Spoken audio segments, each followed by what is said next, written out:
What's going on, friends and family? It is good to see you on this beautiful Monday coming from outside of Atlanta. I hope you're doing well today, and today is something I personally wanted to share with you, and it's about physical well-being.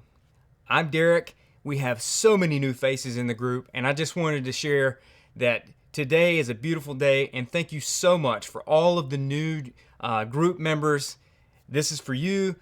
We typically every Monday do a luncheon live, and we go over a lot of different topics throughout the entire month about physical well-being, social well-being, career well-being, financial well-being, and all of it is under the 5 elements,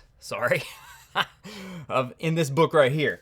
Now, I personally have a Kindle version that I use, and I try to bring those pages into perspective here on the channel and inside the group. So, with that being said, let's dig right into what I want to talk about. With physical well-being, it's very essential to have a concept of how it connects with mental well-being and mental balance.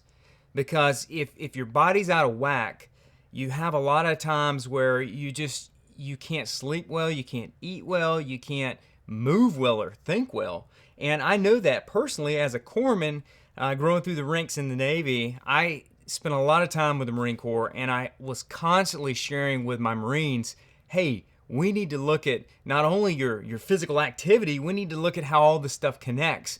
With your sleeping, with your diet, and all the different things. And that was essential to helping them get past a lot of the fatigue that they would find themselves on deployments and also during our field evolutions, because sometimes those things could get pretty taxing as well. So food, sleep, physical activity, they're all key elements of being healthy. And I'm going to go ahead and cut over to my Kindle right now. Let's hopefully, yes, it didn't crash. Been having some trouble with that lately. So, you have times that everybody likes to exercise. In the mornings, a lot of people exercise. In the evenings, a lot of people exercise. But there's times where you're just like, I'm done with this. I'm tired. I don't want to do anything but lay on the couch. I'm exhausted. And a lot of that happened when we were back in our normal daily activities for work and things like that. And so as you start to look at the difference of where we're at right now with our social situations and our isolation situations, you find that we're in a different category, and you have to kind of get the motivation to get out and do something. And that's where you have to be really balanced on your well-being, and you need to know where it comes from.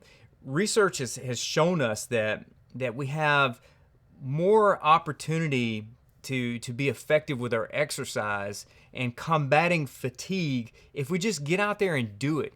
Fight through the mental block of being there and not knowing which direction to go.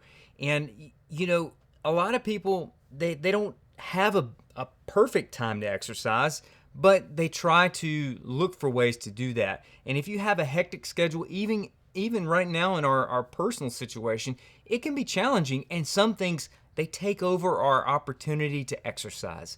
And that's not always going to help you, because here's the thing. Exercise and activity is required for us as human beings to be in our balanced state. We were designed to have some form of activity, some form of work, or we were going to constantly be in a fatigued state, because our body just, it doesn't balance out when we're not doing something, because your cells, they need to be active. Your muscles will atrophy, you will just waste away, and then you will have no strength in your body to even live properly. So I share this because it's very important that we all stay focused in on physical activity, no matter what it is. You have to think about mental health, physical health, they're connected. Activity helps your brain, it helps your body, it helps your heart. Good to see you, Kyle. Hey, brother, good to see you, man. And remember something. Age doesn't define you. You can be 88 out there walking and doing what you need to do to practice your social distancing and things like that, and still be performing. That is what it's all about, is just being active and including that with a diet that has the proper balance between proteins, carbohydrates, and fats. Yes, everybody hears it. Everybody has a different ratio. I know for me what works for my body.